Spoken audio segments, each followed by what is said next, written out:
গত সপ্তাহে থাইল্যান্ড এবং ক্যাম্বোডিয়ার মধ্যে সংঘর্ষ শুরু হয়েছে। এরই মধ্যে দুই দেশের মোট ৩২ জন মানুষ মারা গিয়েছেন। দুই দেশের মধ্যে একটা যুদ্ধ ভাব তৈরি হয়েছে। আজকে আলোচনা করব এশিয়ার এই দুই দেশের মধ্যে সমস্যার মূল কারণ আসলে কি, এবং এই সমস্যা আসলে কি শেষ পর্যন্ত যুদ্ধের রূপ নিতে যাচ্ছে। থাইল্যান্ডকে বলা হয় স্বাধীন ভূমি, অর্থাৎ এই দেশটি কখনো কোনো দেশের উপনিবেশিক ছিল না। অন্যদিকে ক্যাম্বোডিয়া ১৯৫৩ সাল পর্যন্ত ফরাসি উপনিবেশিক ছিল। থাইল্যান্ড ও ক্যাম্বোডিয়ার মধ্যে যে সংঘাত শুরু হয়েছে তার মূলে রয়েছে এমারেল্ড ট্রায়াঙ্গল নামের একটি অঞ্চল। এই অঞ্চল নিয়ে দুই দেশের মধ্যে ১০০ বছরেরও বেশি সময় ধরে এক ধরনের দ্বন্দ্ব চলছে। এমারেল্ড ট্রায়াঙ্গলে থাইল্যান্ড, ক্যাম্বোডিয়া এবং লাওসের সীমানা এসে মিলিত হয়েছে। বন জঙ্গলে ঘেরা এই অঞ্চলে অনেক ধরনের মন্দির বা অনেকগুলো মন্দির রয়েছে। সমস্যা আসলে এই অঞ্চলকে ঘিরেই। ১৯০৭ সালে থাইল্যান্ড এবং ক্যাম্বোডিয়ার মধ্যে একটি সীমানা রেখা নির্ধারণ করে দেয় ফরাসি ঔপনিবেশিক সরকার, কিন্তু পরে ওই মানচিত্র নিয়ে আপত্তি তোলে ব্যাংকক। তাদের অভিযোগ হলো ১১ শতকে নির্মিত একটি বিহার মন্দির ক্যাম্বোডিয়ার ভূখণ্ডে পড়েছে। বিষয়টি আন্তর্জাতিক আদালত পর্যন্ত গড়ায়।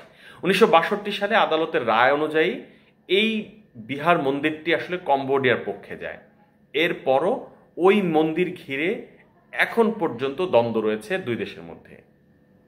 তবে দুই দেশের মধ্যে এই দ্বন্দ্ব বড় ধরনের বা বড় আকার ধারণ করে ২০০৮ সালে এসে, কারণ সে বছর ক্যাম্বোডিয়া ওই মন্দিরকে ইউনেস্কোর বিশ্ব ঐতিহ্য তালিকায় অন্তর্ভুক্ত করার জন্য উদ্যোগ নেয়। থাইল্যান্ড এর তীব্র প্রতিবাদ জানায়। তখন পরিস্থিতি ধীরে ধীরে নাজুক হতে শুরু করে। এরপর থেকে বিভিন্ন সময়ে সীমান্ত এলাকায় সংঘাতে দুই দেশের সেনা এবং বেসামরিক বহু মানুষ নিহত হয়েছে। এরকম একটি ঘটনা ঘটে গত মে মাসে। সেই মাসে এক সংঘর্ষে ক্যাম্বোডিয়ার একজন সেনাবাহিনীর সদস্য নিহত হন। এরপর পরিস্থিতি খারাপ হতে হতে গত ২ মাসে একে অপরের উপর সীমান্ত নিষেধাজ্ঞা আরোপ করে। তাছাড়া ক্যাম্বোডিয়া থাইল্যান্ড থেকে ফলমূল এবং শাকসবজি এগুলো আমদানি করা বন্ধ করে দেয়। থাই চলচ্চিত্র সম্প্রচার করাও বন্ধ করে দিয়েছে ক্যাম্বোডিয়া, এবং থাইল্যান্ড থেকে আসা ইন্টারনেটের ব্যান্ডউইথ কমিয়ে দেওয়া হয়েছে। এছাড়া আরও কিছু নিষেধাজ্ঞা জারি করেছে ক্যাম্বোডিয়া। পরিস্থিতি এতটাই উত্তেজনাপূর্ণ হয়ে যায় যে দুই দেশ তাদের কূটনৈতিক যে অফিসিয়ালরা রয়েছে তাদেরকেও ফিরিয়ে আনতে শুরু করেছে তাদের নিজ দেশে। এদিকে থাইল্যান্ড ও ক্যাম্বোডিয়ার সংঘাত যুদ্ধের রূপ নিবে কিনা সেটি নিয়ে নানা মত রয়েছে। তবে বেশিরভাগ বিশ্লেষকই মনে করেন যে শেষ পর্যন্ত এটি হয়তো যুদ্ধের রূপ নিবে না, কারণ এরই মধ্যে ক্যাম্বোডিয়ার পক্ষ থেকে পরিস্থিতি শান্ত করার জন্য উদ্যোগ নেওয়ার এক ধরনের মনোভাব দেখা যাচ্ছে। তারা নিঃশর্ত আলোচনায় বসতে রাজি।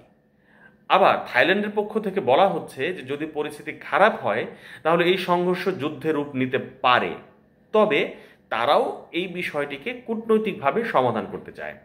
থাইল্যান্ড ও ক্যাম্বোডিয়া যেহেতু আসিয়ানভুক্ত দেশ, সুতরাং আসিয়ানের মধ্যস্থতায় এই সংঘর্ষের অবসান ঘটতে পারে, এমনটাই মনে করছেন বিশ্বের বিভিন্ন দেশের যারা যুদ্ধ বিশ্লেষণ করেন, এবং বিশেষ করে এই এশিয়ার বিভিন্ন দেশগুলোকে যারা বিশ্লেষণ করেন তারা মনে করছেন।